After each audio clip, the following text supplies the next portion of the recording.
Muita saúva e pouca saúde, os mares do Brasil são. Eu sou o pônio, mas eu era um peixe. I'll just die if I don't get this recipe.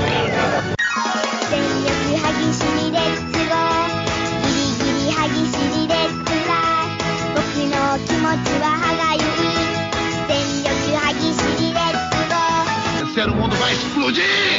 Se tiver de sapato não sobra! Pode sobrar, não pode sobrar! Como estão seus sonhos? Forget it, Jake. It's Chinatown. Eu não quero ser seu amigo, Rick. Eu só quero um café da manhã. Será que é uma pessoa só? Não, Claire, é todo um coral mormon fazendo as ligações obscenas de Natal.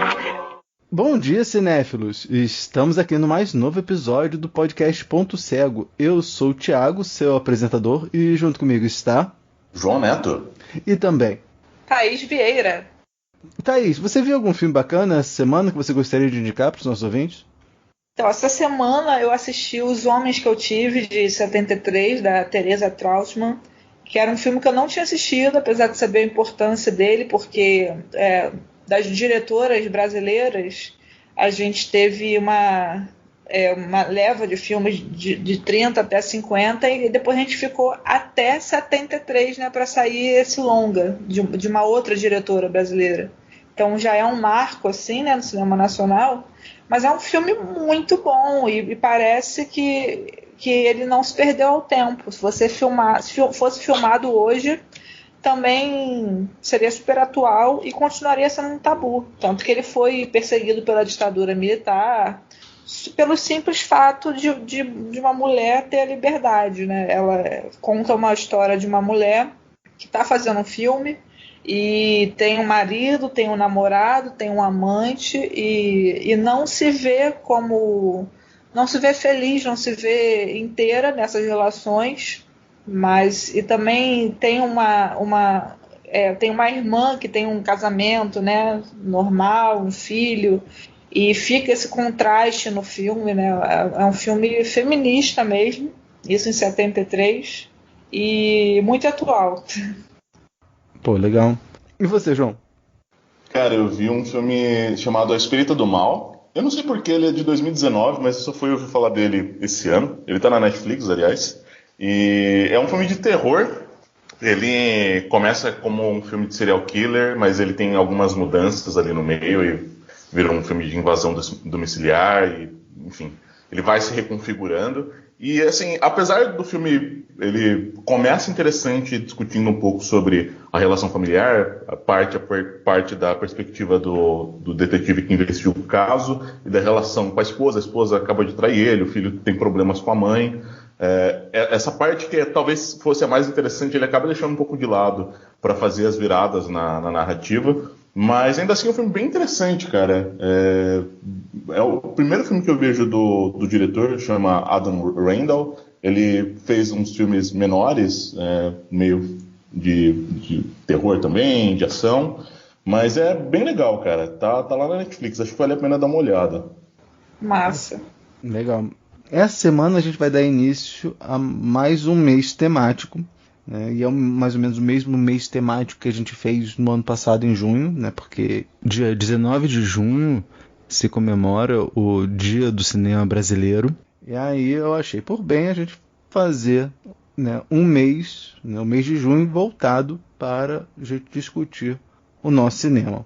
E eu resolvi, em vez de a gente fazer como a gente fez lá no ano passado, né, de pegar os movimentos, eu resolvi chamar amigos para a gente falar sobre diretores brasileiros. Por que isso? Por duas coisas. Primeiro que, assim, por incrível que pareça, não sei se vocês sabem, mas o mês do cinema brasileiro foi o mês que mais teve audiência no programa. Que legal. Foi o episódio que mais teve downloads foi sobre o cinema da retomada. Olha só. E aí eu estou conjugando com uma outra coisa que deu muito sucesso, que foi a gente falar sobre diretores brasileiros. Porque os outros dois, o primeiro é o da retomada, o segundo foi quando a gente falou sobre Walter Hugo Cury, e o terceiro foi quando a gente falou do Carlão. O terceiro episódio mais baixado no nosso programa nos últimos 12 meses foi episódio que a Thaís, por acaso, a Thaís participou, que a gente foi falar sobre o Carlos Reichenbach, né? Então, que massa. Então eu vejo que assim, o pessoal, pelo menos a audiência aqui, curte a gente falar sobre diretores. Então eu falei assim, então vamos juntar o útil ao agradável e vamos falar sobre diretores brasileiros. E aí eu escolhi alguns diretores e aí estou chamando os amigos para falar sobre eles. A gente vai começar com uma diretora que eu até semana retrasada eu não tinha visto nenhum filme, que é a Ana Carolina. Não é? Não, então tem um podcast chamado Feito por Elas, que tem um episódio sobre a obra da Ana Carolina, né? Eu recomendo, né, se vocês querem ouvir mais, a gente só vai falar sobre 3 filmes, mas se vocês quiserem ver toda a obra dela, né, tem esse episódio, que é o Feito por Elas, é o número 14. Agora vamos falar um pouquinho da biografia dela. Ana Carolina Teixeira Soares nasceu em 27 de setembro de 1949, na cidade de São Paulo. Filha de comerciantes, cursou o Colégio Visconde de Porto Seguro, do bairro do Morumbi, e a Faculdade de Medicina, com especialização em paralisia cerebral, no Departamento de Fisioterapia da Universidade de São Paulo. Com a passagem para a Faculdade de Ciências Sociais na Pontifícia Universidade Católica de São Paulo, Ana Carolina se formou em cinema na Escola Superior de Cinema São Luís e iniciou a carreira cinematográfica como continuista de Walter Hugo Cury no filme As Amorosas, de 1968. No mesmo ano, começa sua carreira de diretora com o filme Lavrador, escrito e co-dirigido pelo Paulo Rufino. Até meados dos anos 70, produziu curtas e médias de gênero documental, como Indústria, 1968, Monteiro Lobato, 1969, co-dirigido com Geraldo Sarno, A Fiadeira, de 1970, Guerra do Paraguai, de 1970, Pantanal do Mato Grosso, de 1971, Três Desenhos, de 1971.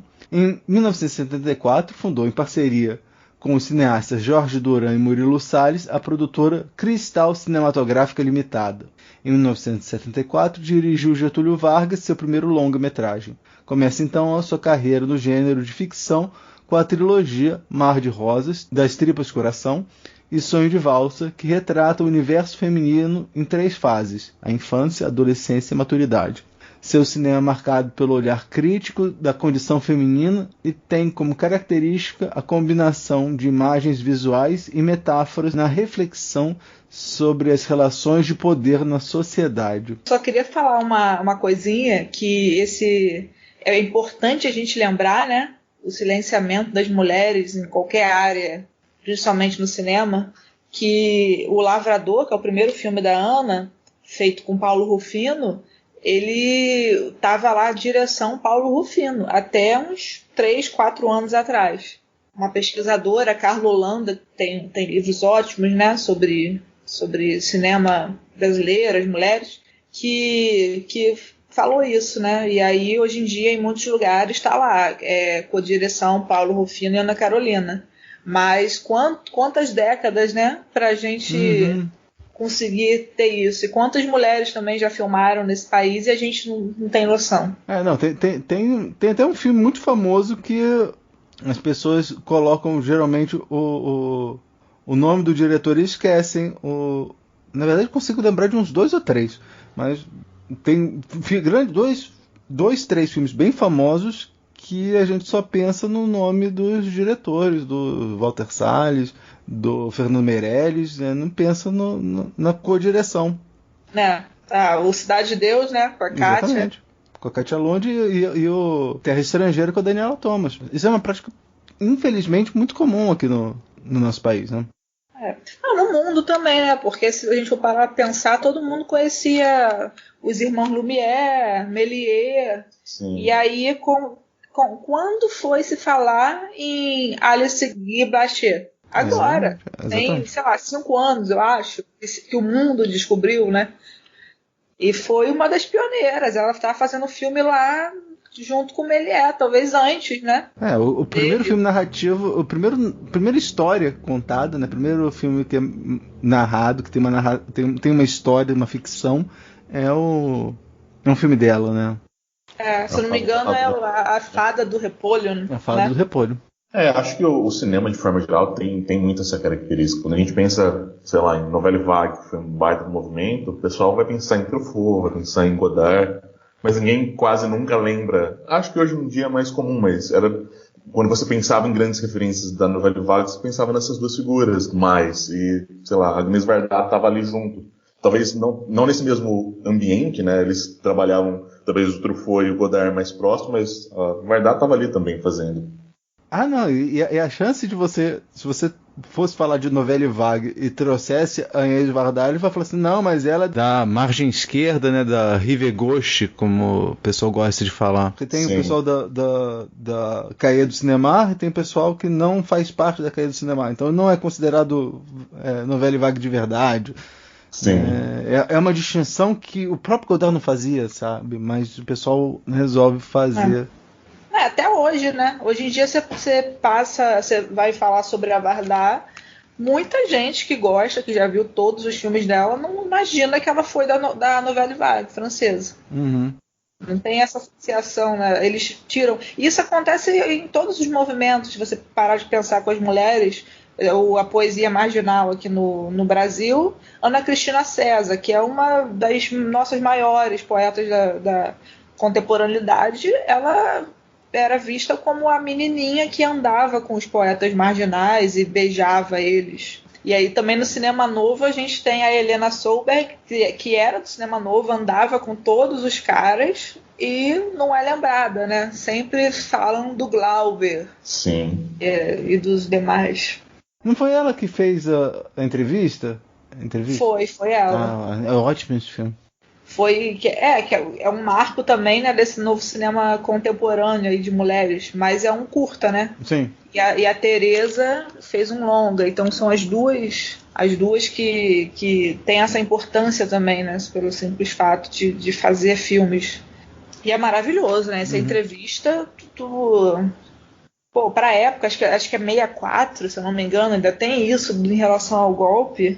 E tanto que as mulheres não quiseram falar, né? Tinham medo de falar. Então ela colocou atrizes para interpretar mulheres de verdade, falando sobre o que é ser mulher. Caramba. Vamos começar com a Thaís. Ô, Thaís, como é que foi o seu primeiro contato com a Ana Carolina? Então, foi por curiosidade mesmo, de resgatar esse cinema feito por mulheres. Não tinha conhecido nada, aí eu vi que o Mar de Rosas era o mais conhecido, né, até por causa da trilogia, e assisti, foi o meu primeiro e eu fiquei de cara, porque eu estava esperando um outro cinema, não só de cinema brasileiro, mas de mulher de tudo, assim, né, e a gente vê o Mar de Rosas, acho que todo mundo que assiste fica em choque, assim, perguntando, nossa, o que foi isso, né, porque é muito diferente do que o brasileiro está acostumado no cinema. E você, João? Cara, a primeira coisa que eu vi dela foi justamente o curta, né, o Lavrador. Eu vi, acho que no primeiro ano de faculdade, na aula de Sociologia, e fiquei muito encantado, assim. A gente estava falando sobre a questão de terra e tudo mais, e foi o ponto que me fez procurar outras coisas dela, né. Eu fui ver a Anatomia do Espectador, depois vi a Amélia, que é um pouco mais recente dela, vi o Salada Paulista, e aí depois vi o Mar de Rosas, e, cara, é um cinema que me cativou muito, porque é um cinema que é um tanto caótico e radical, e eu gosto da forma como ela consegue trabalhar isso sem perder a mão, sabe? Então, para mim, foi uma experiência muito, muito bacana, assim, de poder conhecer ela e ir acompanhando as obras. Acho que tem muita coisa ainda que eu preciso ver, apesar da filmografia dela não ser tão extensa, mas é sempre bom, acho que, ter um filminho ou outro para ir vendo, né, de vez em quando. Se a gente pudesse falar sobre as características autorais da Ana Carolina, como é que a gente faria, Thaís? Olha, eu acho que a Ana Carolina, ela é bem autoral nesse sentido, né, o cinema de autor, porque nessa trilogia em específico, ela tem um lado surrealista, né? Um cinema meio fantástico e sempre com um papel social da mulher, né? O que é ser mulher, os conflitos, as dependências emocionais, e a cruz, né, que até no Som de Valsa ela carrega uma cruz que ela fala que foi o pai que deu para ela. Eu acho que essa metáfora é o cinema da Ana Carolina, assim, a cruz de ser mulher. Eu acho que é exatamente isso que a Thaís falou. Como eu tinha comentado, ela tem o lance do caótico, né, que vem muito pelas intervenções surrealistas que ela tem. E acho que isso é um choque, exatamente porque você não espera aquilo dela. E o mais interessante é que, apesar de serem filmes feitos há décadas atrás, é fácil você conseguir criar uma relação com ele.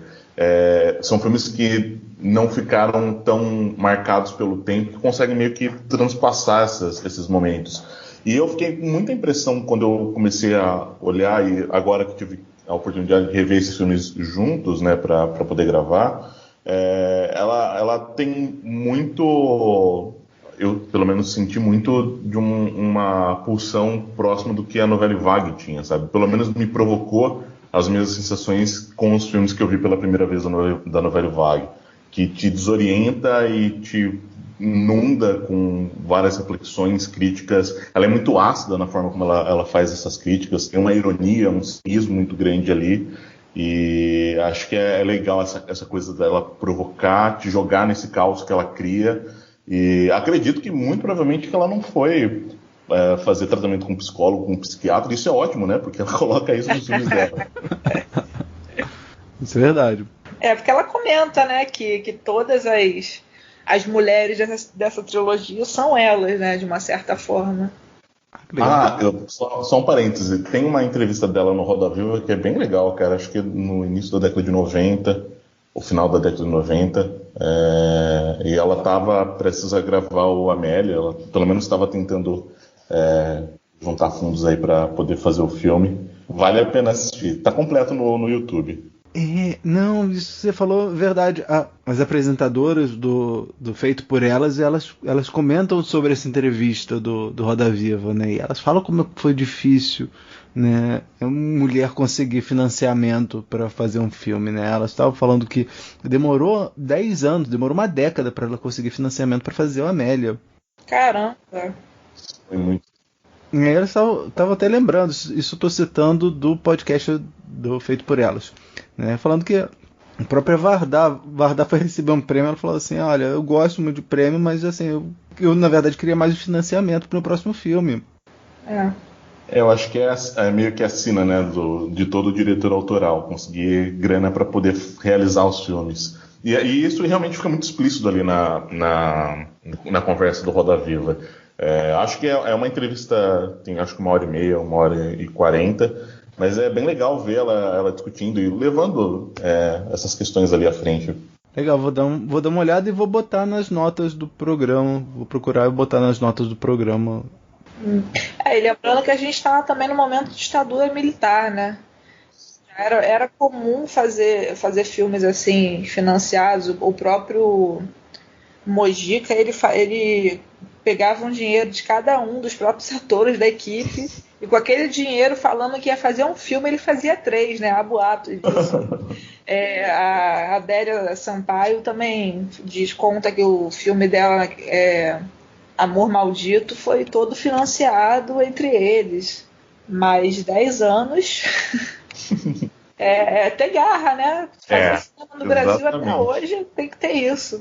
Não, e foi, se foi no começo dos anos 90, João, teve toda aquela época do desmonte da Embrafilme. Mas uma coisa que me chamou a atenção, e ela fala sobre essa questão, esse problema do cinema no Brasil, como é difícil não apenas assim, você fazer filme, como também toda essa dificuldade, né, que o marketing acaba apontando, fazendo com que nosso espectador prefira os filmes norte-americanos, né? Ela tem 2 filmes que ela fala muito disso, né? Que é o Anatomia de um Espectador e o Primeira Missa, né? A Primeira Missa também. Eu fui achando que ia falar sobre o quadro do Pedro Américo, mas não, fala sobre cinema brasileiro, né? Sobre todas as dificuldades que você tem em fazer um filme aqui no Brasil. Vocês querem comentar mais algum outro filme dela? O Lavrador, né, que é aquele curta que ela co-dirigiu, que é um curta que eu não sei se dá pra dizer que ele é bem documental, é um curta meio experimental, um documentário. E uma experimental. E umas coisas meio poesia concreta, né? Sim. Eu achei bem interessante pra época, a linguagem, inclusive. Não, legal pra caramba. Eu fiquei bem instigado quando eu vi. Na verdade, eu não esperava ver um curta desse na faculdade, porque normalmente os professores levavam outro tipo de filme pra gente ver. Como era jornalismo, eles não tinham tanto a intenção de trazer esses filmes que abordassem temas de forma mais ampla, né? E aí ver esse filme me impactou bastante, porque é uma outra proposta, né, para você discutir de repente a questão de terra. E é bem estimulante a forma como ela faz essa poesia fluir com a câmera. Então eu gosto bastante do Lavrador. Toda a questão do quadro vazio, né? Com as salas. Mas sim. A gente vai falar sobre a trilogia, né, os 3 filmes, né, O Mar de Rosas, Das Tribos Coração e O Sonho de Valsa. Eu não vou repetir as regras do programa porque, apesar de os 3 serem novidade para mim, né, a gente decidiu que cada um vai apresentar um filme, vai abrir os debates para um filme. Eu começo e aí depois vai o João e depois fechando vai ser a Thaís. Tá ok, gente? Fechou. Então, a gente vai falar sobre Mar de Rosas, de 1977, mas antes, vamos ouvir o trailer. Me deixa falar só mais um pouquinho. Eu juro que não é mais o mesmo assunto. Toda vez que eu começo a falar, você me interrompe. Me deixe até o fim, eu não quero mais ficar falando sozinha. Como falando sozinha? Olha, toda vez que eu começo a falar, você me interrompe e ainda por cima destrói tudo. Eu destruo? Olha, Felicidade, qualquer coisa que a gente falar agora vai dar noutra discussão. Matei. Trabalho, família. Família, trabalho. O homem que não tem família, pra mim, é um perdido. Viu, Betinha? Que legal. Olha aí no que é que dá. Essa liberdade já virou anarquia. Eu, se eu fosse a senhora, eu não soltava essa menina assim, não. Eu caçava essa menina. Mas parece que a senhora não tem coragem, né? Tenho.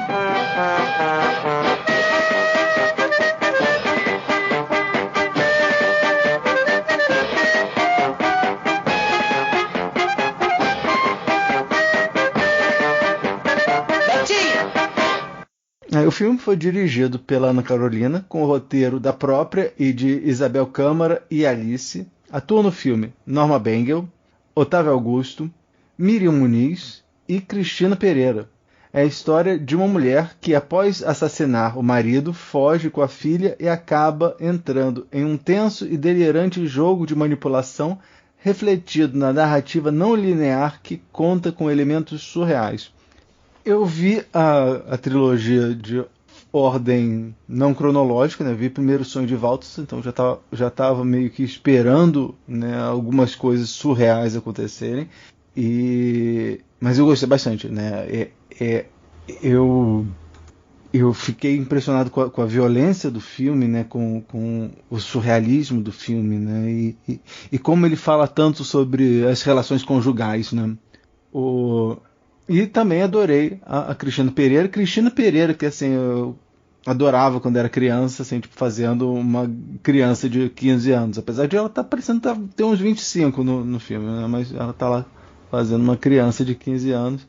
E eu achei bem legal. Bem legal. E como as pessoas acontecem as coisas mais surreais possíveis e as pessoas mantêm a calma, né? Tem uma determinada hora, a cena do caminhão, que a Cristina Pereira faz a Betinha, que é a filha da Norma Bengel, que é a Felicidade, e do Hugo Carvana faz o Sérgio. E ela é assim...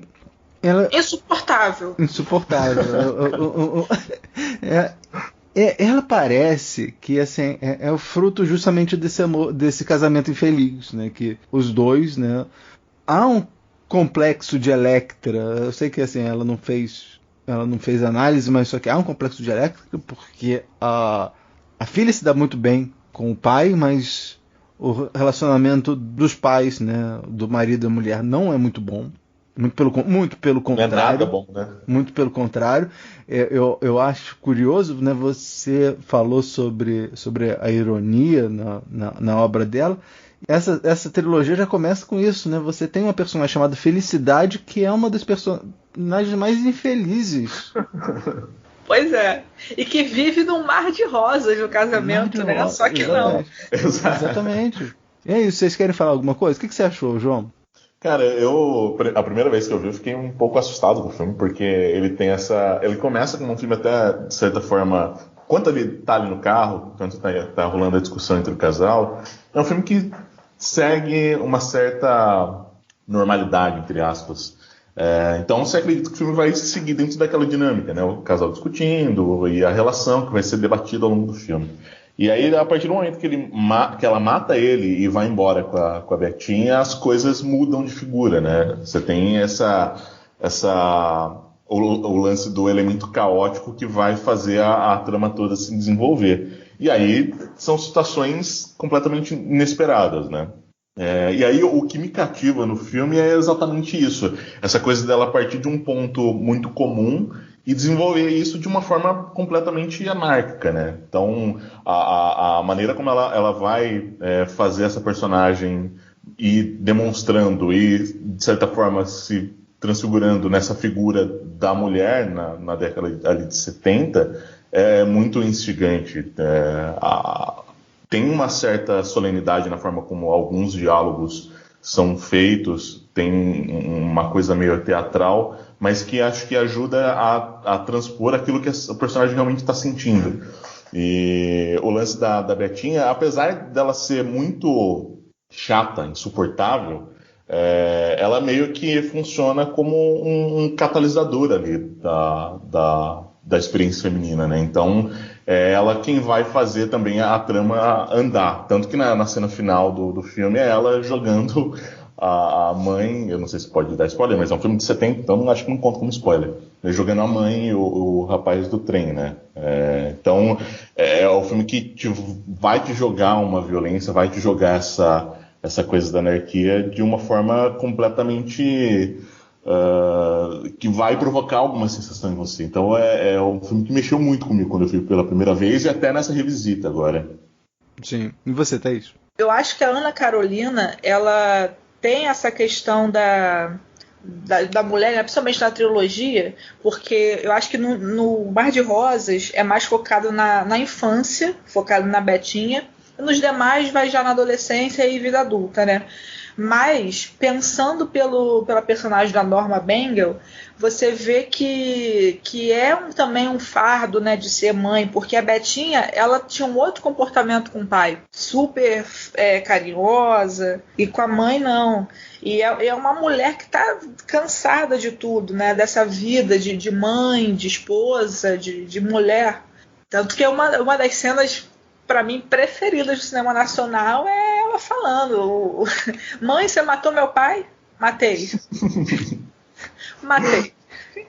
Como se fosse a coisa mais normal, porque realmente, né, às vezes, não só relacionamentos de mulher, não, mas relacionamentos em geral, tem essa vontade, né? Que atire a pedra, que nunca teve uma vontadezinha de matar qualquer tipo de relacionamento que está ao seu redor. Mas e como a Ana trabalha esse sentimento, né?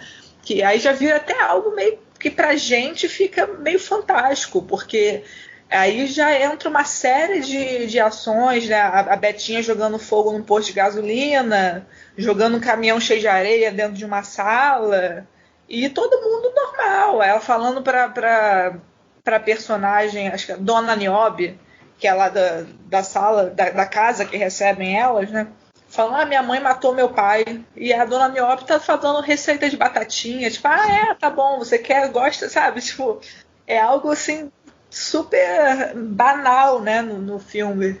É interessante que vocês falaram sobre a situação da mulher justamente dos anos 70. E esse filme é de 77.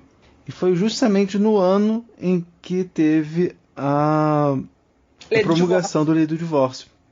Então, é um filme tremendamente atual, não só para aquela época, como para hoje também, mas lá naquela época ela estava discutindo exatamente a questão do divórcio e da dificuldade, né, de um relacionamento, de um casamento infeliz, né, e como se sair de um relacionamento infeliz, né?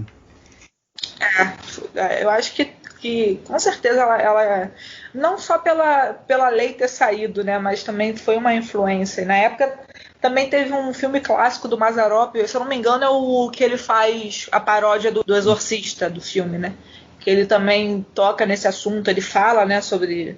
Tem uma personagem lá que fala o que você acha sobre a lei do divórcio, né? Porque o Mazzaropi também botava muito isso nos filmes, do que o povo estava falando na época. Mas eu acho que a Ana já tem um resgate mais sentimental mesmo da mulher como um todo.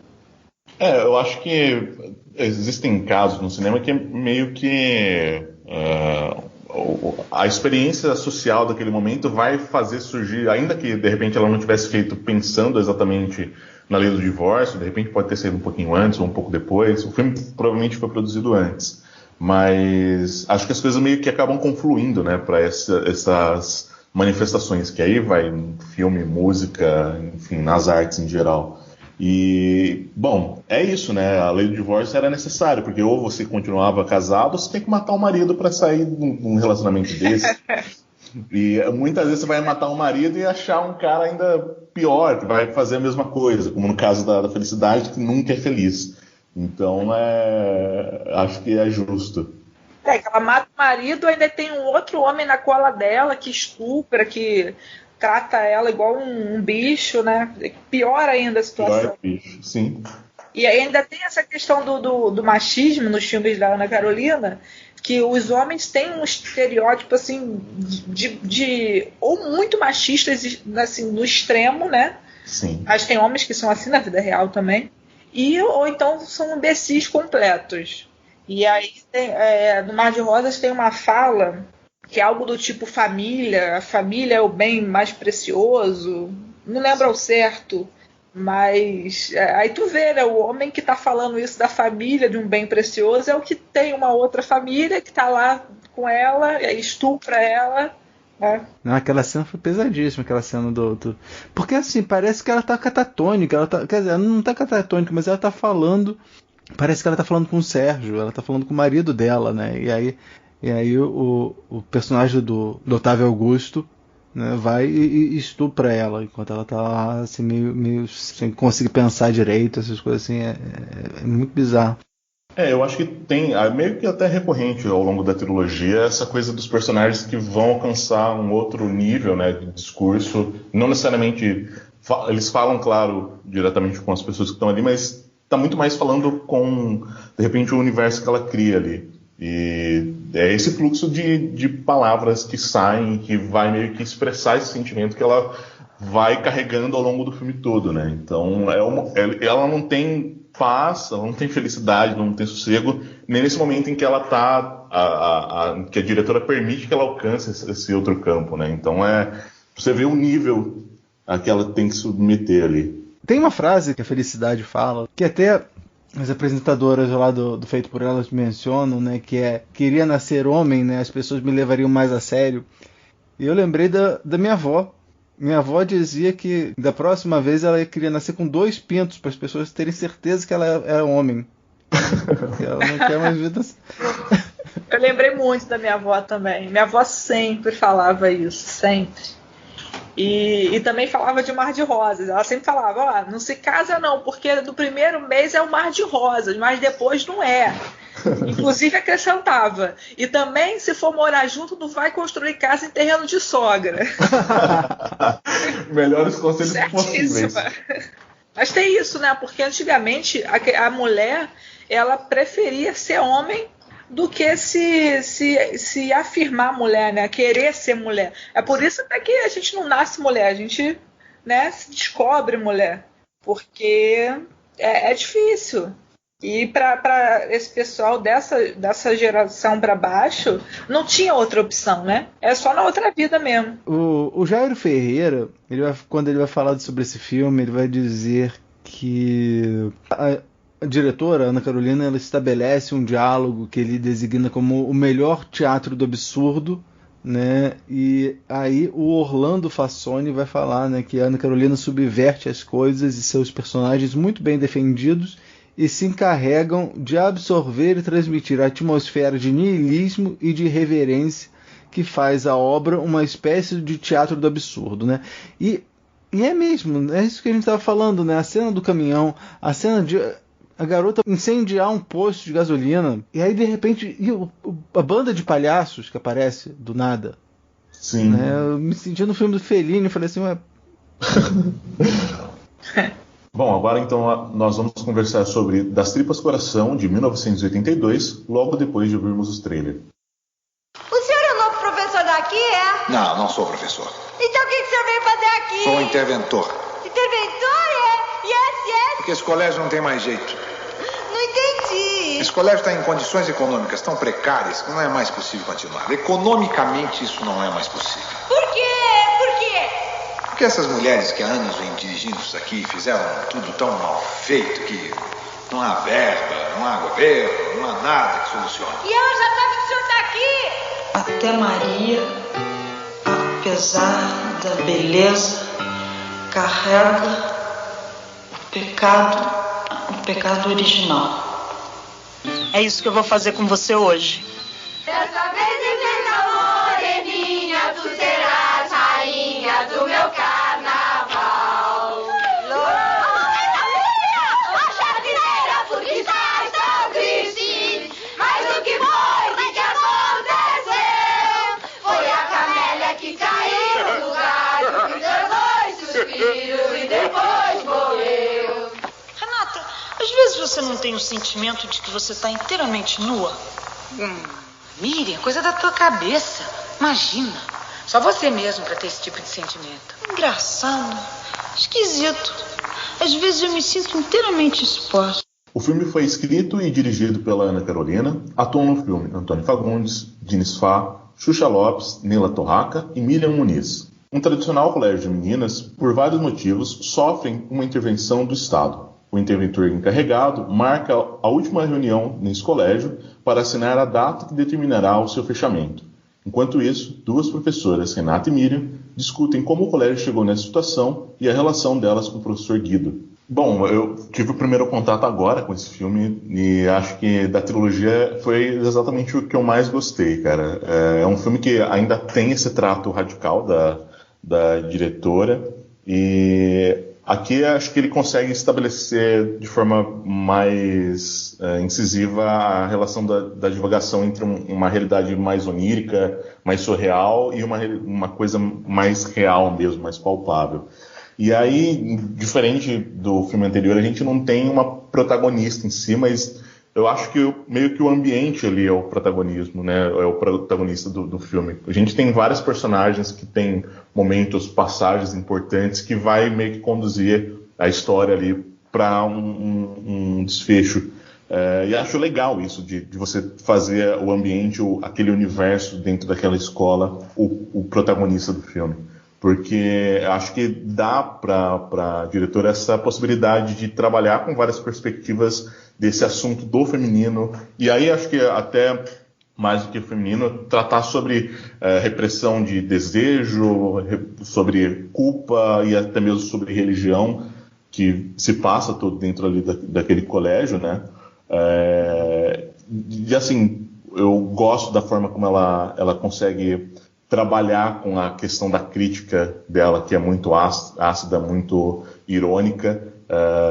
Quando a gente tem aquele personagem dos pianos que vai para dentro da escola e depois fica com a faxineira da escola, e o lance dele ter esse fetiche pela pessoal da classe baixa, e tudo isso dentro desse universo que ela retrata ali como o protagonista. E é um filme desconcertante, acho que é até mais desconcertante do que O Mar de Rosas, e a cena final do piano despencando, né, e caindo, acho que meio que representa esse filme, né? É um filme que é pesado, ao mesmo tempo que também é bonito pela forma como ela trabalha a abordagem dela, mas que desconcerta pelo impacto que ele cria, né? Então, cara, adorei esse filme. Eu achei o filme chato, só que eu acho que a intenção da Ana Carolina era ser um filme chato, porque adolescente é chato pra caramba, sabe?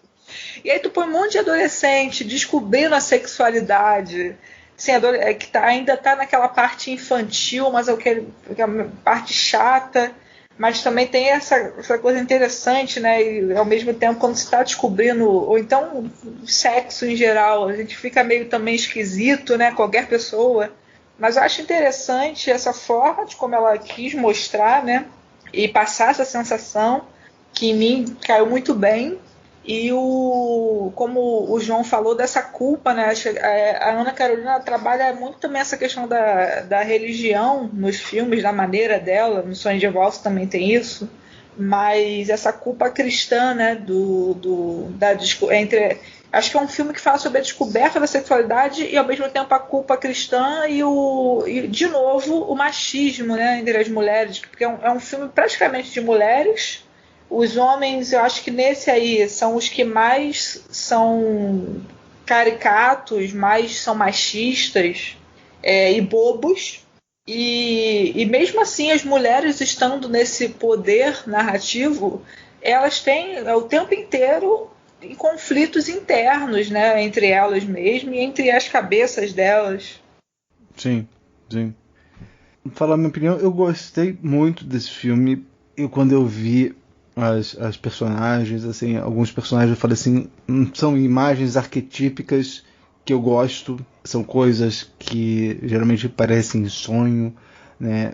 Eu lembrei muito do Finnegan's Wake, do Joyce, assim, essa linguagem, essa forma, esses personagens, né? Então tem dois grupos de personagens, tem duas duplas, melhor dizendo, que uma se reflete na outra, né, que são personagens arquetípicos, né, que são as duas professoras, né, a Miriam e a Renata, e você tem também elas meio que espelhadas lá na Nair e na Muniza, né, que é a Nair Belo e na Miriam Muniz, né, Miriam Muniz que fez um ótimo papel lá no Mar de Rosas, está voltando aqui, e aí você tem, né, que uma tem um impulso para a liberdade, enquanto a outra, né, ela encarna o efeito da repressão, né? Então, assim, tipo, a dominação e liberdade, né? A ordem e a liberdade, né? Então você tem isso, e você tem também isso misturado, né, com a questão geracionais, né? Você tem as meninas, aí você tem as professoras, aí você tem as duas mais velhas, você tem a questão das classes sociais, né, com as serviçais, e eu adorei esse filme, fiquei muito encantado com esse filme. E uma coisa que você falou dos homens, que os homens são muito caricatos, e uma coisa que eu notei e reparei, que assim, tipo, todos os homens têm um impulso sexual enorme nesse filme, mas eles sempre falham em satisfazer, né? Que tem uma hora que o Antônio Fagundes finalmente, né, consegue transar com as duas, né? E aí eles não conseguem gozar, nenhum dos três, né?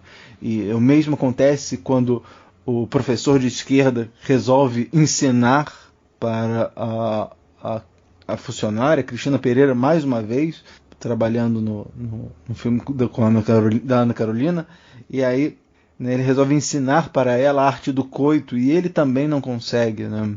Você tem essa prepotência, né, do cara, fala assim, vou te ensinar a arte do coito, e aí ele mesmo não consegue, né, comparecer, por assim dizer. Eu acho que é bem demarcado mesmo esse lance os homens nunca alcançarem definitivamente esse lance do gozo em si, tanto numa metáfora quanto numa coisa mais objetiva. Acho que eu não sei, eu gosto do lance de ser uma coisa mais caricata, porque acho que combina com a forma como aquele ambiente funciona, sabe? Acho que os homens ali ter essa função de ser mais caricata faz meio que um contraponto com a pulsão e a liberdade que as meninas têm ali dentro daquele colégio, porque elas fazem o que bem entendem, né? Claro que tem essas figuras de autoridades ali, mas quem domina aquela escola, quem toma conta daquela escola são as próprias garotas, né? As meninas malvadas, são várias betinhas. E assim, aí elas estão fazendo uma fusarca para não dizer outro nome, lá no banheiro. Aí a diretora lá, a Muniza, chega e fala assim: que absurdo, vocês estão fazendo essa safadeza no banheiro. Vão tudo para essa sala e tranca os garotos numa sala como se... O que elas iam fazer? E nessa cena aí, ela ainda coloca numa sala em que elas estão praticamente de frente ali para uma imagem de Jesus, né? E parece que essa coisa de você estar à frente de uma figura que tenha algum poder, enfim, na verdade acaba intensificando essa vontade delas, né? Dessa desejo sexual, de autodescoberta. É meio provocativo isso.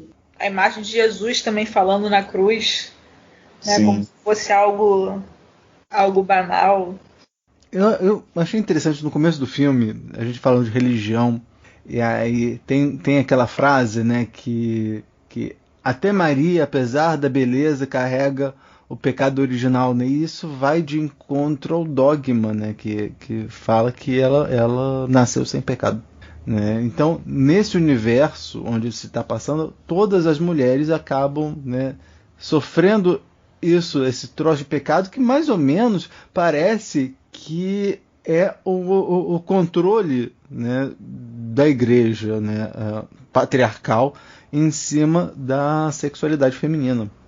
Isso é minha interpretação. Não sei se eu estou dando uma de esquerdomacho babaca, mas foi mais ou menos isso que eu pensei. Mas é a tal cruz que a mulher carrega, né? Que no Sonho de Valsa tem literalmente a cruz que ela carrega no pescoço.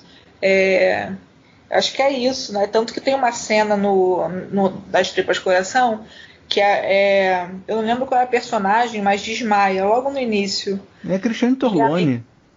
E aí vai todas as mulheres praticamente da escola para um quartinho lá, né? Todo mundo fica em cima dela e a gente escuta muito elas gritando, falando ao mesmo tempo: tira o sutiã, desaperta o sutiã.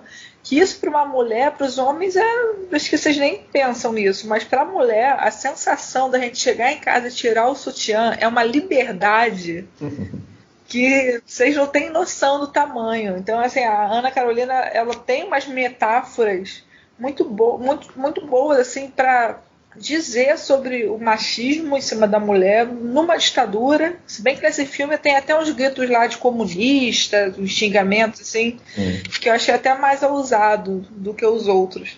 Mas essa cruz, né, como o Thiago estava falando, tem isso, né, da mulher carregar essa questão que é um peso na vida.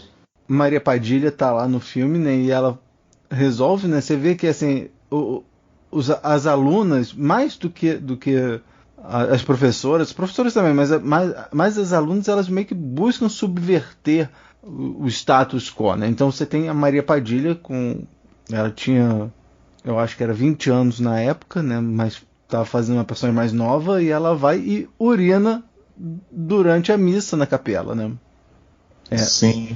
É uma forma de rebelião a esse status, né? E aí é anarquia. Sensacional essa liberdade, essa revolta das alunas em relação às coisas como estão. E o mais engraçado de tudo é que assim, o padre é o Neila Torraca. E o padre, ele tem... A gente tinha visto antes as faxineiras reclamando que o padre também gostava de urinar em tudo quanto é lugar. Tem até uma cena que ele urina mesmo. Exatamente. E aí tem uma determinada cena que aparecem os dois juntos conversando, falando assim: não tem problema nenhum, isso faz bem pra você. Você fez bem, não tem problema nenhum. Tem uma cena até que ele tá urinando atrás do Jesus Cristo, não é? Na cruz. Essa mesmo. Então, essa lógica que domina, assim, tipo, é uma coisa que eu adoro. Assim, essas coisas... fazem coisas que não tem muita lógica para uma coisa convencional. Eu amo, e aí eu comecei a adorar esse filme. Entre várias coisas, né? O troço do piano, né? O piano subindo, aí cai, e aí você lembra sempre que a Muniza, né, a personagem da Miriam Muniz, sempre gosta de falar: eu odeio piano. E aí tem uma hora que eles estão se apresentando, eles estão ensaiando para a apresentação final. E aí tem duas mulheres, né, cantando, né, no final das contas elas começam a latir, a miar e não sei o quê. Aí perguntaram, você gostou? Ela, não, odeio piano.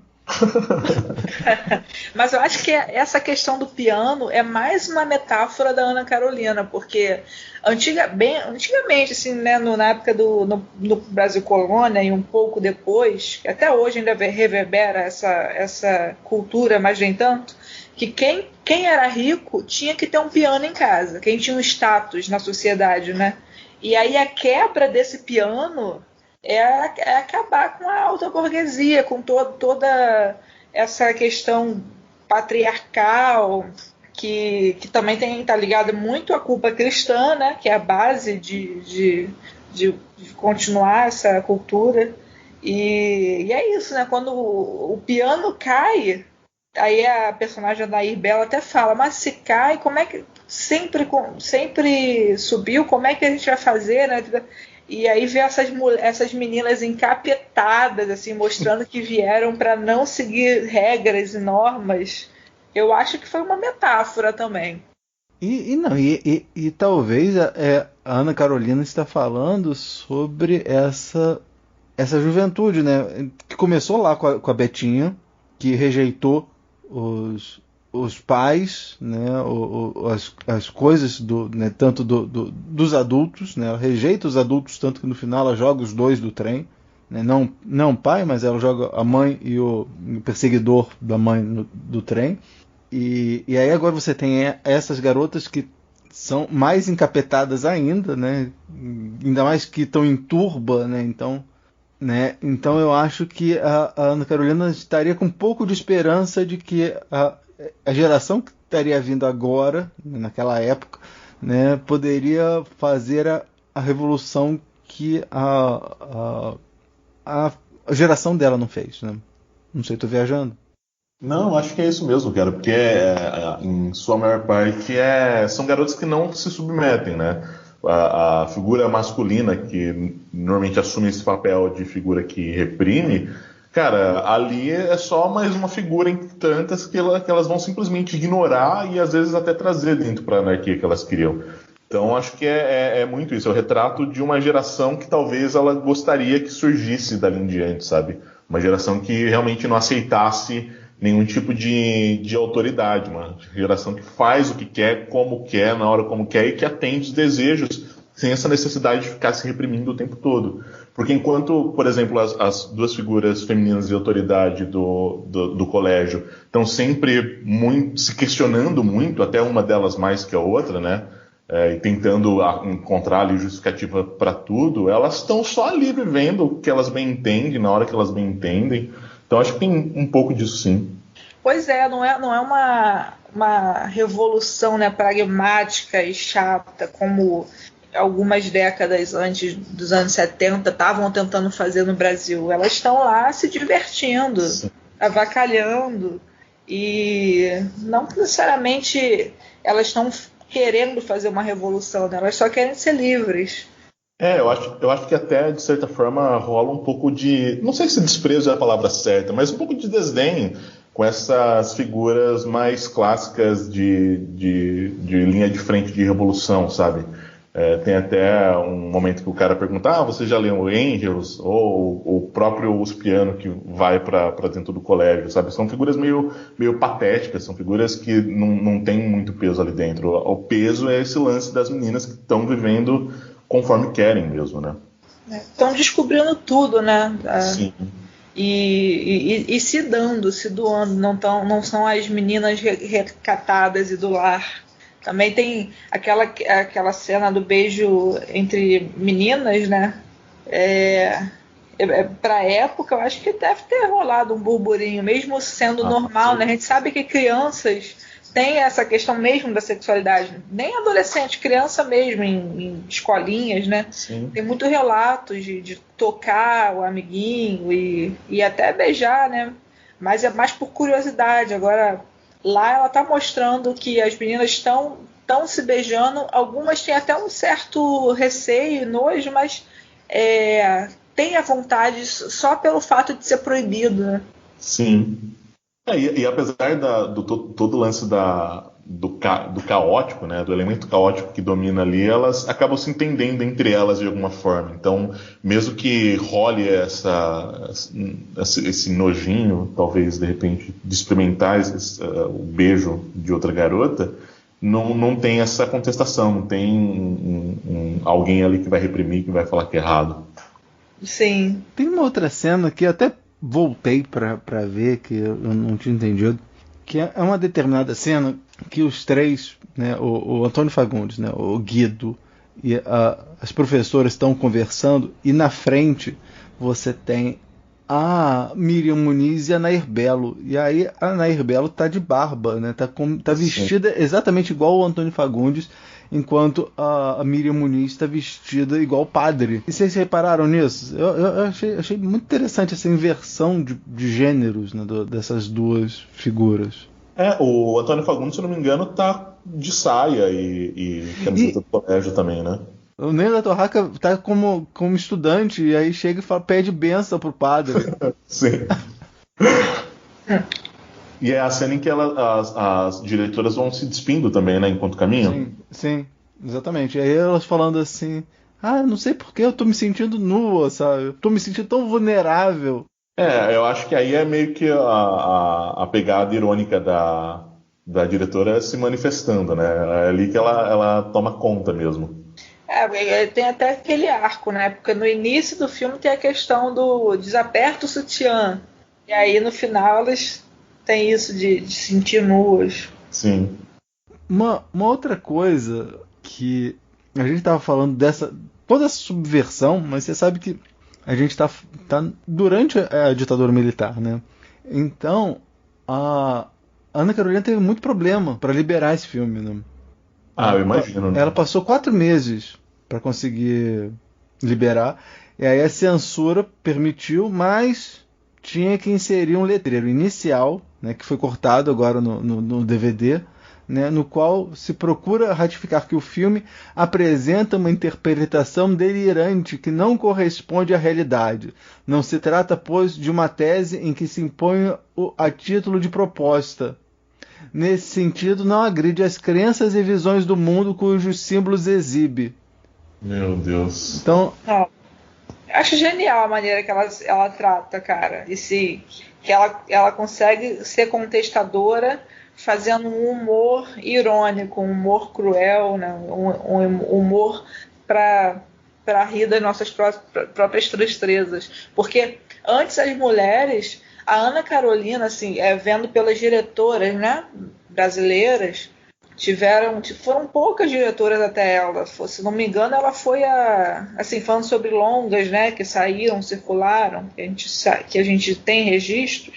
Ela está entre as 10 diretoras, primeiras diretoras de longa, e até menos, né, se bobear. E antes não se falava sobre a questão da mulher, assim, nada. E aí vieram diretoras falando, veio a Helena Solberg com curta, né, a entrevista, veio a Tereza com longa falando dos homens que teve, mas era mais explícito. Então a Ana Carolina, ela meio que revoluciona também, falando, porque já estava num período de ditadura militar, e ela consegue escapar, se esquivar, né, continuando falando sobre o machismo, né? Sim, realmente. Agora vamos falar sobre o terceiro filme, que é O Sonho de Valsa, de 1988, logo depois de ouvirmos o trailer. A minha cruz? É. A cruz. Bonitinha, né? Quem foi que te deu? Meu pai. Vamos dar um mergulho? Vamos. Pra quem você tá olhando? A primeira faz tchan, a segunda faz tchum. Tchan, tchan, tchan, tchan. Eu me atiro na tua imaginação. E eu não caibo na tua imaginação. Olha, eu não quero desrespeitar você, Teresa, mas você destruiu o pouco que a gente conseguiu. É fundamental engolir sapos. Dê nome aos bois. Você se chamará José. E você... escrito e dirigido pela Ana Carolina, o filme é estrelado por Xuxa Lopes, Ney Matogrosso e Daniel Dantas. Teresa, Xuxa Lopes, é uma mulher da faixa de 30 anos de idade que busca sua própria identidade. Ela faz isso a partir de imagens que faz dos homens, inclusive do próprio pai e irmão. Mas, caminhando entre eles, Teresa se sente cada vez mais abandonada. É uma mistura de realidade, delírio e desejo, uma mulher busca por amor. Essa sinopse vem do site Adoro Cinema. Então, O Sonho de Valsa, eu achei que a Ana Carolina fez muito bem esse fechamento da trilogia, resgatando todas as metáforas dos outros filmes, mas também com uma direção muito mais madura e mais elaborada, principalmente na questão desse surrealismo, né, que a gente está falando no cinema dela, além de termos técnicos, né? E ao mesmo tempo mais debochada, mais ousada, usando literalmente os sentidos da linguagem que ela já tanto trabalha, até pelos títulos da trilogia, né? E ela faz isso de forma poética, né? E engraçada. Eu acho que a Ana Carolina estava bem mais madura, né? E também com referências de cineastas como a Maya Deren, como a Vera Retívola, que chegam até a ser assim, bem como se fosse uma cópia mesmo. Aquele filme O Berço da Bruxa, de 44, da Maya Deren, que tem até o Duchamp, que é outra figura importante para um movimento surrealista, né? Tem cena que é idêntica, que é com os barbantes no dedo. O curta é isso, basicamente, né? Aquela bola de barbantes. E é exatamente essa cena, né? No Sonho de Valsa. Tem a cena também da praia. Essa é idêntica ao Eckland, que é um outro curta da Maya Deren, que as duas trabalham bem essa questão do corte, né? De um lugar se transformar em outro lugar, como se a personagem estivesse vagando, né? Conseguisse vagar assim como se fosse em sonho, que a gente acorda em outro lugar, né? Então essa questão onírica é bem... Eu acho que foi até uma homenagem de tão igual, só que a Ana Carolina, ela trabalha, ela vai além, né? Então ela também já, dessa questão da praia, acho que foi uma homenagem, talvez, né? Estou falando aqui o meu achismo, mas depois ela já vai para essa questão de outros lugares, né? Durante o filme, de trocar assim através de um corte, mudar tudo. E também a questão da metáfora, que é muito presente no cinema dela, né? E aí já entra, né? Entrando pelo cano, e aí ela tá lá, numa banheira, ela entra no cano enquanto tá discutindo com o marido, e sai no esgoto. Engole sapo. Aí durante o filme vai entrando várias bizarrices dessas, né? Que é ela engolindo sapo. Carregando a cruz. Mas eu achei um filme, um filme que ela conseguiu fechar bem essa trilogia. A questão da mulher também presente, a questão do casamento, desde a felicidade, que não era feliz, não vivia um mar de rosas no casamento dela, até aí vem das tripas coração, que é toda aquela questão da descoberta, né? Ou então a redescoberta da mulher, quando descobre que um casamento não é um mar de rosas e que pode ter outras opções, né, de relações. E aí O Sonho de Valsa tem esse fechamento dela, de uma mulher questionando por que eu tenho que casar, mas eu tenho que casar e olhar ao redor, né? Eu acho que eu acho o melhor filme da trilogia, por conta disso tudo que eu falei. E mais divertido também, né? E mais original no cinema brasileiro em si. Eu acho que é isso mesmo. E eu vejo muito como um filme... O filme é um processo de desencanto, né? O lance do Sonho de Valsa é mostrar que o sonho de valsa dela não existe. E aí, nesse lance de desencanto, nesse lance dela meio que perceber que o príncipe encantado não vai chegar, reconhecer o amor próprio dela e reconhecer ela enquanto mulher, enquanto figura que tem essa relação com esses homens que meio que povoam a vida dela, ou que povoaram em algum momento. E ela, a partir do momento que ela consegue estabelecer isso, seguir em frente. Acho que para mim o final dela, não sei se pode já dar spoiler, mas sei lá, gente, eu considero que passou de 5 anos já não é mais spoiler, desculpa, mas a partir do momento que ela quebra aquele espelho com a cruz dela, né, e ela finalmente sai dali, para mim é muito claro que ela conseguiu se enxergar, conseguiu reconhecer essas relações que ela tinha, e beleza, agora vamos seguir em frente. Ela saiu daquele buraco que ela estava. E eu gosto muito, cara, da forma como a Ana trabalha essa questão com certa graça, sabe? Tem uma coisa muito poética também na forma como as falas são declamadas, como ela se relaciona com aqueles homens ao longo do filme. E é o lance mesmo dela perceber, sabe, que de repente procurar numa relação exterior a felicidade dela ou a completude dela não vai ser o suficiente. Aquilo o amor incondicional não vai vir dali. Tem que ser um amor incondicional da parte dela. E eu gosto dessa jornada dela que ela faz. Eu acho que é o filme mais redondo da trilogia. É o filme que talvez eu tenha menos coisas para apontar que eu não goste, apesar de gostar mais do filme anterior. Acho que esse é o ápice ali da filmografia dela. Eu gosto muito mesmo. Não, aquele final em que ela chega e fala assim, os homens que eu amei, né, agradeço ao amor que vocês me deram, e eu achei pouco. Sim. Fenomenal. Cara, e é isso, sabe? Acho que dentro dessa trilogia que ela propõe, acho que não teria como ter um final melhor, sabe? Passar ali pela infância e aí realmente ter essa coisa até um pouco afetada na personagem da Betinha, e aí no filme posterior ela tem um olhar para uma geração que de repente não é a dela, mas que ela gostaria que fosse, e aí assumir essa coisa questionadora mesmo.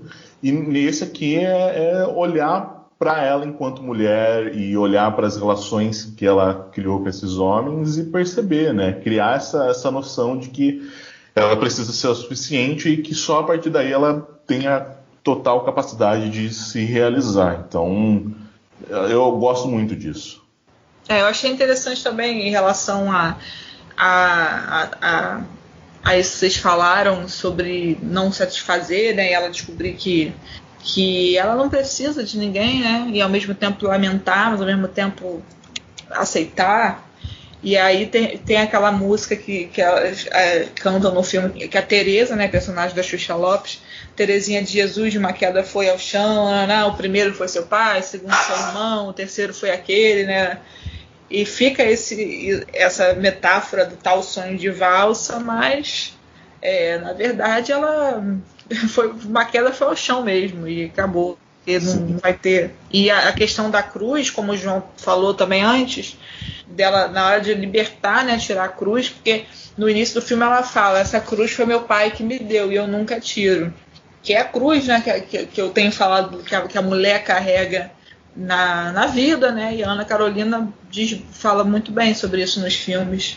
Eu realmente acho que é o final ideal, assim, pra trilogia. Ela engolindo os sapos. No casamento, ou você engole sapo, ou, né? E eu acho muito bom, porque também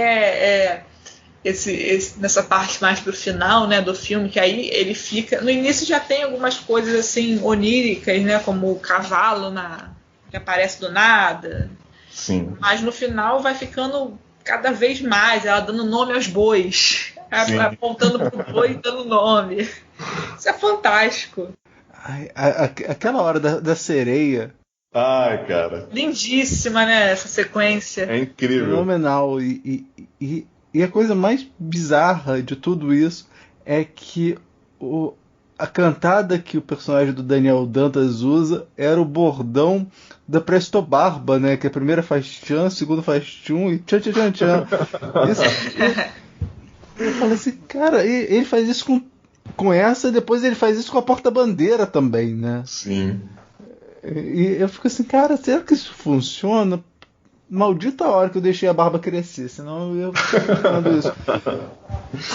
Mas tem uma outra cena, falando do Daniel Dantas, né, que é o Daniel Dantas com ela, com a Terezinha, e com Paulo Reis, né, um troço do Marcos com o Ivan, né, que aí ela tá conversando com eles, aí eles vão pra cama, né, rola uma homenagem com muito glitter, né, parece que tem e eu achei muito forte para um filme assim, dos anos 80, né? Porque nos anos 80 era um troço meio que liberado, mas mais ou menos, né? O pessoal fazia topless ou coisa parecida, né? Mas não, mais ou menos, né? Era bem moralista em relação ao sexo, né? A moralidade brasileira em relação ao sexo é um troço meio bizarro, extremamente conflitante, né? Não, é bem dúbio, né? A gente é o país do carnaval e que o pessoal olha de fora e pensa que aqui é tudo oba-oba, mas paizinho conservador, cara. Puta merda. E aí tem um troço desse, né? Uma cena, né, com uma mulher com 2 homens, eu achei muito corajoso pra época, né? Ainda mais que os dois depois estão... Ela tá conversando e os dois estão abraçados, né? Assim, tipo, ele tá... O Marcos e o Ivan estão bem próximos, bem mais próximos um do outro do que dela, né? Sim. Essa questão foi corajosa, né? Mas também eu achei um olhar muito específico da mulher diretora no Brasil para filmar esse tipo de cena. Me lembrou muito o Amor Maldito da Adélia Sampaio, porque tem uma cena, o filme não tem nada a ver com essa cena, assim, um filme é um filme sério sobre julgamento, e aí do nada tem uma cena, do nada mesmo, tu até se assusta quando tu tá assistindo, tu fala, que porra é essa? Que é uma cena de 2 mulheres se beijando no meio de um matagal, e é bem, não tem glitter, mas tem um negócio assim teatral, e aí depois, né, a própria Adélia Sampaio fala que teve que colocar uma cena assim justamente porque num período de pornô chanchada tinha que vender o filme. O filme foi vendido como uma pornô chanchada, foi passado assim, né? E aí a Ana Carolina, ela também tem esse olhar, né? Tem diversas cenas de sexo nos filmes dela, né? Até fortes, né? Como estupro e tal, que eu também achei super corajoso naquela época, e foi no primeiro filme da trilogia. Mas esse aí, ela tem um olhar, né? Talvez por ser uma homenagem, né? Que é algo mais tabu até hoje em dia. Não sei, mas eu senti essa ligação de olhares de diretoras daquela época. Sim. E eu falei que não tinha muitas coisas para contar que eu não gostava no filme. Cara, eu acho uma pena a gente só ter tão pouco tempo de cela com Ney Matogrosso e a Xuxa Lopes, porque eu gostei muito dos dois juntos em tela. Acho que tem uma química muito boa entre os dois e eu gosto muito daquele início dos dois juntos e queria mais, eu queria muito mais.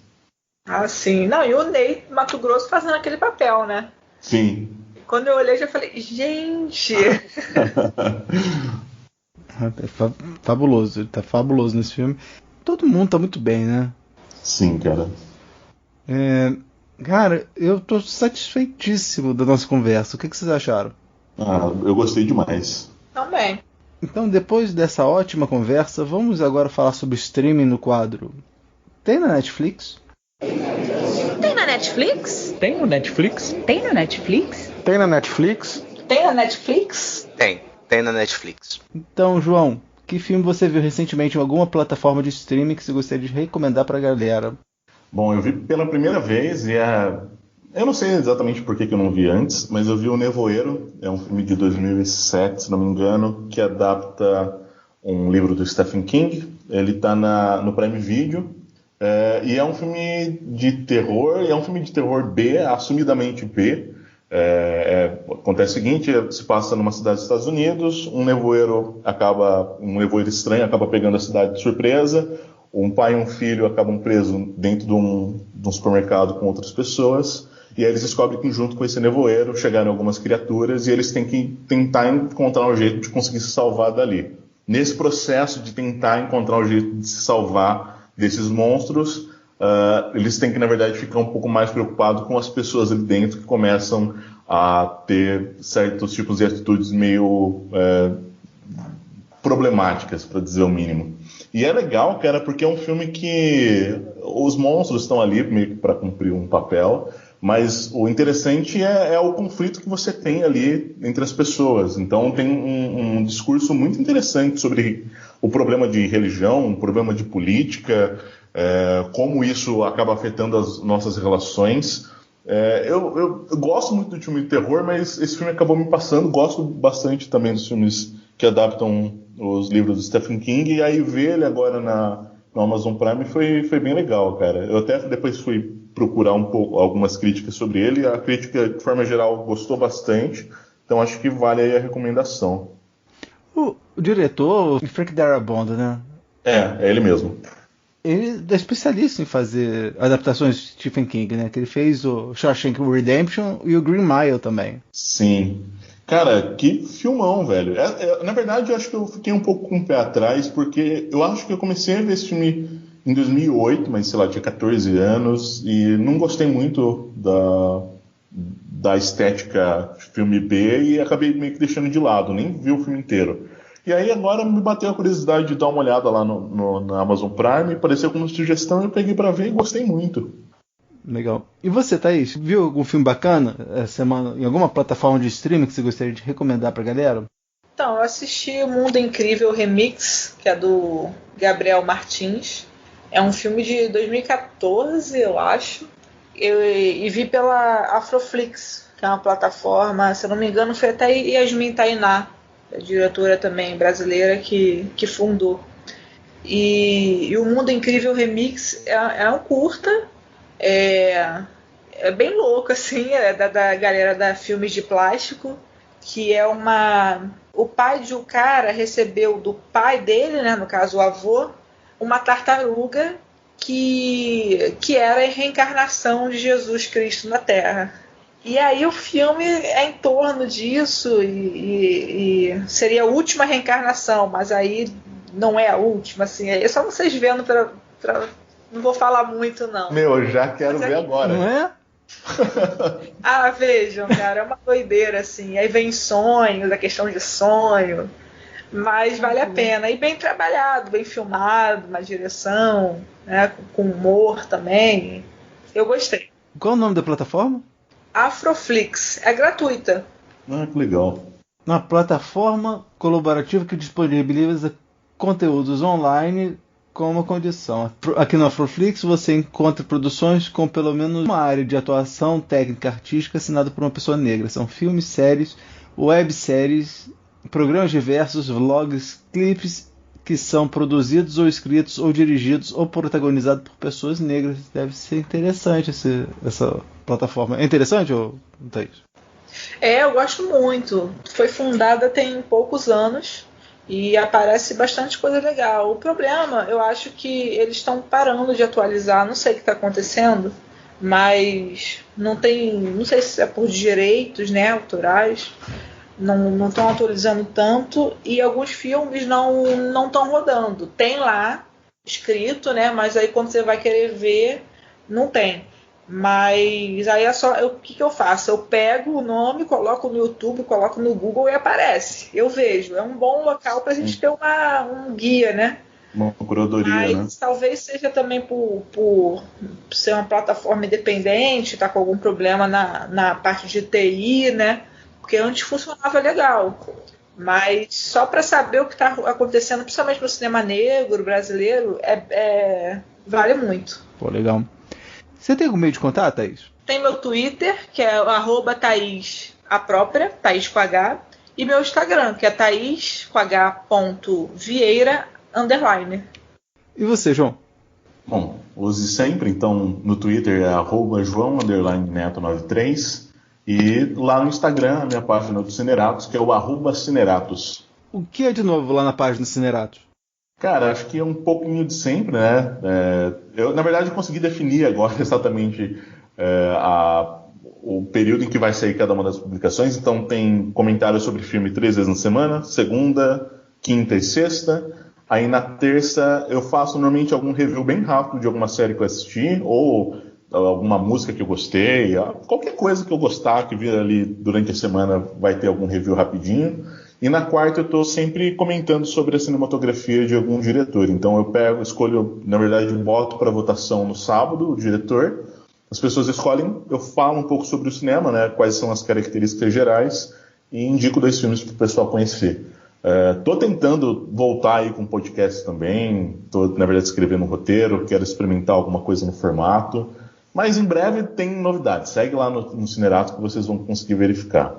Fantástico. Falando em participação, eu queria dar um informe aqui para os nossos ouvintes, que eu estava organizando a nossa programação para os próximos meses, e aí eu resolvi que em agosto a gente vai fazer o mês do ouvinte.